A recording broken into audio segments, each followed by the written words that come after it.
माँ, आज खाने में क्या बना रही हो? बेटा, दादा और दादी को खेत से आ जाने दो, उसके बाद ही खाना बनेगा। माँ, हमेशा इस घर में दादा दादी पापा और आपकी पसंद का ही खाना बनता है। मेरी पसंद से तो किसी को कोई मतलब ही नहीं है। इतना बोलकर नंदिनी नाराज हो जाती है और तभी वहां बारिश से बचते हुए तारा और किशोर आते हैं। अरे मेरी प्यारी पोती को क्या हुआ है? जब से मैं आया हूँ देख रहा हूँ मेरी पोती मुंह बनाकर बैठी है, हाँ? नंदिनी नाराज है। उसका कहना है कि घर में सिर्फ हमारी पसंद का खाना बनता है, कोई उसकी पसंद पर ध्यान नहीं देता। बहू, अगर ऐसी बात है तो कभी नंदिनी की पसंद का भी खाना बना दे। अच्छा बता मेरी बच्ची, आज तुझे क्या खाना है? दादी, मुझे पिज्जा खाना है। आपको पता है श्वेता के घर में रोज बाहर से खाना आता है और वो हमेशा अपने परिवार वालों के साथ बैठकर अच्छा अच्छा खाना खाती है। बेटा, हम गरीब हैं, आज घर में राशन नहीं है। देख, बाहर बारिश भी बहुत हो रही है और तेरे पापा भी अब तक नहीं आए, इसलिए आज हम खिचड़ी ही खा लेते हैं। बहू, तुम खिचड़ी बना लो। खिचड़ी का नाम सुनकर नंदिनी का मुंह फिर से बन जाता है और वो ना चाहते हुए भी खिचड़ी खाती है। इसी तरह से कुछ दिन बीत जाते हैं और बारिश का मौसम होने की वजह से किसी भी वक्त बारिश हो जाती है। ऐसे ही एक दिन। माँ जी, देखिए ना, बाहर कितनी बारिश हो रही है और विवेक कह रहे हैं कि वो मार्केट सब्जी लेने के लिए नहीं जाएंगे। अरे वो तो है ही काम चोर। अरे तो सही बोल रहा है विवेक। एक काम कर बहू, आज कुछ अच्छा खाना बाहर से ऑर्डर कर ले। ठीक है पापा जी, अगर आप कहते हैं तो मैं खाना ही ऑर्डर कर देती हूँ। तो आप सब मुझे बता दीजिए किसको क्या खाना है। माँ, मुझे तो डोसा और स्प्रिंग रोल खाना है। ओहो, आज तो बाहर से खाना ऑर्डर किया जा रहा है। वैसे अच्छा ही है, बारिश में कौन बाजार से सब्जी लाए और खाना बनाए। चलो, अब जब बाहर से खाना ही ऑर्डर किया जा रहा है तो मेरे लिए व्हाइट सॉस पास्ता ऑर्डर कर देना। शीला एक बड़े घराने की बहू थी जिनके घर में पैसों की कोई कमी नहीं थी, इसलिए वो अक्सर बाहर से ही खाना ऑर्डर करके खाया करती। इसलिए इस बार भी जब बारिश होती है तो शीला अपने पूरे परिवार की पसंद का खाना ऑर्डर करवाती है और वहीं दूसरी ओर नंदिनी को विशाल 10 रुपए देता है और उससे कहता है, मेरी बेटी को कुछ अच्छा खाने का जब मन कर रहा है तो मैं उसे कैसे मना कर सकता हूँ। ले बेटा, मेरे पास 10 रुपए है, तुझे बाहर इससे जो खाना है तो लेकर खा ले। पापा बहुत अच्छे हो, मैं अभी जा रही हूँ दुकान चीज लेने। अरे विशाल, उसे अभी पैसे देने की क्या जरूरत थी। श्वेता बेटा, अभी कहीं मत जा, बाहर बारिश हो रही है, इस पैसे को संभाल के रख, फिर कभी चीज खाना। अरे जाने दो, यही जिंदगी है। जा बेटा, जो तुझे खाना है जा लेकर आ जा। नंदिनी बारिश में भीगते हुए दुकान पर जाती है और दुकान से कुरकुरी के 2 पैकेट लेकर घर आने लगती है। तभी उसकी नजर श्वेता के घर पर पड़ती है। उनके घर का दरवाजा खुला था, जिसकी वजह से उसे घर के अंदर का माहौल दिखाई दे रहा था कि वो सभी डाइनिंग टेबल पर अच्छी अच्छी चीजें खा रहे थे। उनका अच्छा खाना देख नंदिनी उदास हो जाती है और अपने घर में आती है। माँ, तुमने आज भी रोटी बनाई है? हम इस बारिश में भी रोटी प्याज खाएंगे। माँ, क्या इस बारिश के मौसम में हम भी चटपटे पकौड़े, वेज पिज्जा, बिरयानी ऐसी चीजें नहीं खा सकते हैं? क्या हुआ नंदिनी, तुम ऐसे क्यों बोल रही हो? बुआ, मैं जब कुरकुरे लेकर आ रही थी तो मैंने देखा श्वेता के घर में आज भी बाहर से खाना आया और वो लोग बहुत अच्छा खाना खा रहे थे। माँ, मुझे भी अच्छा खाना खाना है। हाँ बेटा, हम भी एक दिन बहुत अच्छा खाना खाएंगे। वैसे रोटी प्याज भी कोई खराब नहीं है, असली खाने का स्वाद तो इसी खाने में होता है। चलो जल्दी से खाना खाते हैं और बारिश के मजे लेते हैं। इस तरह निकिता नंदिनी का ध्यान श्वेता के घर के खाने से हटवा देती है और पूरा परिवार मिलकर खाना खाता है। इस तरह से कुछ दिन बीत जाते हैं और बारिश ज्यादा होने की वजह से विशाल काम पर नहीं जा पाता और देखते ही देखते घर का राशन खत्म हो जाता है। क्या हुआ बहू, तो इतनी परेशान क्यों नजर आ रही है? माँ जी, राशन पूरी तरह से खत्म हो गया है, अब हम क्या खाएंगे? बहू, जब तक ये बारिश नहीं रुक जाती मैं और तेरे ससुर जी खेत नहीं जा पाएंगे और ना ही विशाल मजदूरी करने जा पाएगा। घर में पैसे भी नहीं है, अब हम क्या करें?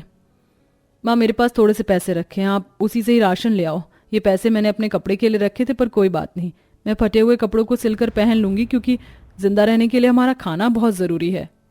इतना बोलकर निकिता अपने पैसे अपनी माँ को दे देती है और तारा वो पैसे अपने बेटे और पति को दे देती है। अब किशोर और विशाल बाहर से थोड़ा राशन लेकर आते हैं और उस राशन को जैसे तैसे 1 हफ्ता चला लेते हैं और एक बार फिर उनके घर का राशन खत्म हो जाता है।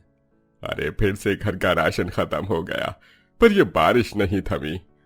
पिताजी, एक बार लाला के पास जाते हैं, क्या पता इस बार वो हमें उधार राशन दे दे।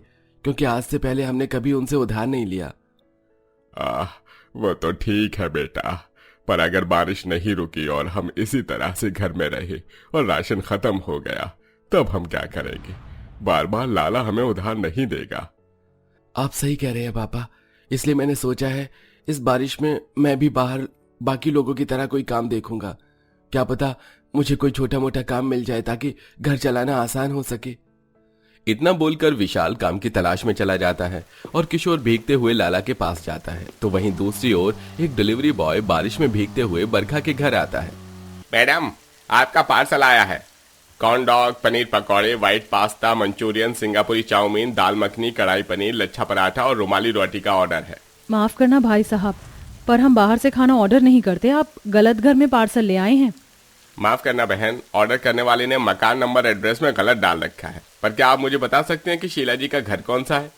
हाँ भैया, ये जो बगल वाला आप घर देख रहे हैं ना, बड़ा सा, वही घर है उनका।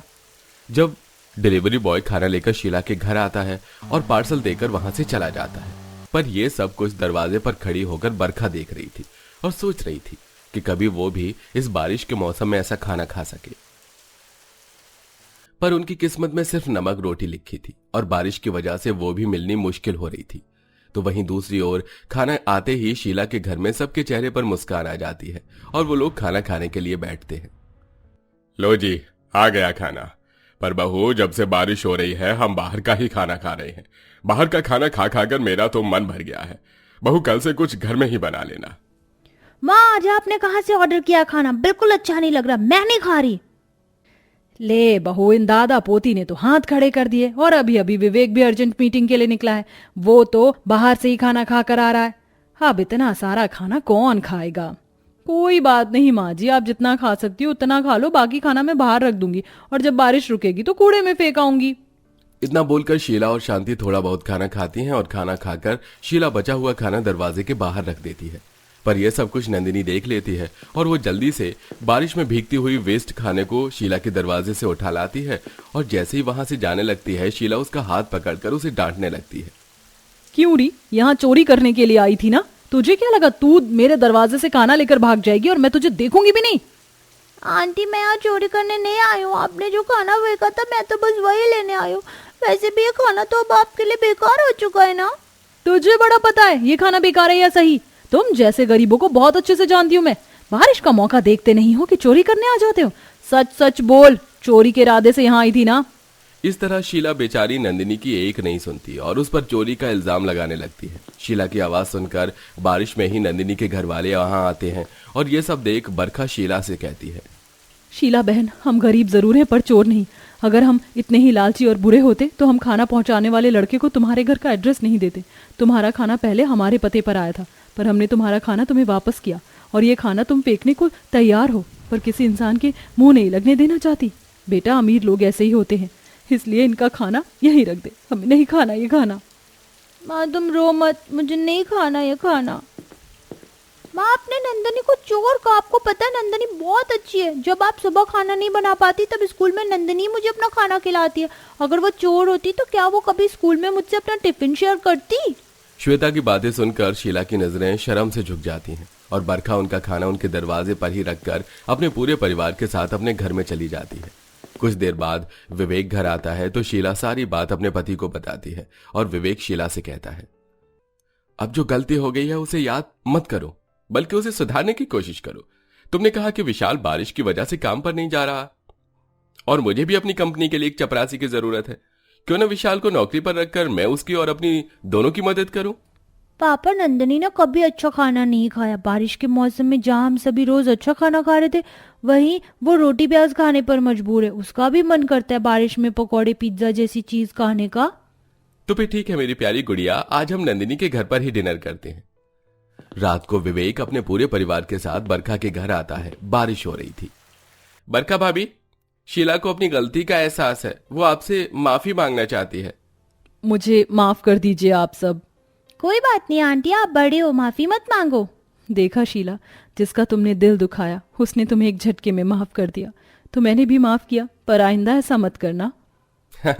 तो अब सब ठीक है ना?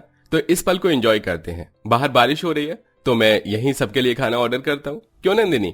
सच्ची अंकल? हाँ सच्ची। ये थैंक यू अंकल।